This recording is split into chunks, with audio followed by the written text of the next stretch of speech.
Spain के शहर we go में एक छोटा सा रेस्टोरेंट है, मीमासा। मालिक ने एक दिन वो किया जो बहुत कम लोग करते हैं।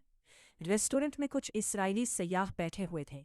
बाहर गज़ा में जंग जारी थी और फ़लस्तीनियों पर बमबारी हो रही थी।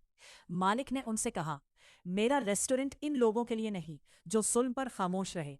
आपको अभी निकलना होगा। और उन्हें बाहर निकाल दिया। लोगों ने सोचा, अब तो बिजनेस खत्म, बाइकआउट होगा, नुकसान होगा। लेकिन हुआ इसके उलट। वीडियो वायरल होते ही लोगों का हुजूम टूट पड़ा। स्पेन, इटली, फ्रांस, पाकिस्तान, तुर्की से लोग सिर्फ इसलिए आए कि वो उस मालिक का साथ देना चाहते थे। मालिक कहता है, पहले दिन 20 कस्टमर आते थे, अब 60 से ऊपर आते हैं। मेरा बिजनेस 3 गुना बढ़ गया। यह है असूल पर खड़े होने का नतीजा। जब आप हक के साथ खड़े होते हो तो दुनिया आपके साथ खड़ी हो जाती है। आपका क्या ख्याल है? क्या हमें भी ऐसा करना चाहिए? कमेंट में बताओ। वीडियो को शेयर करो ताकि ये पैगाम हर किसी तक पहुँचे।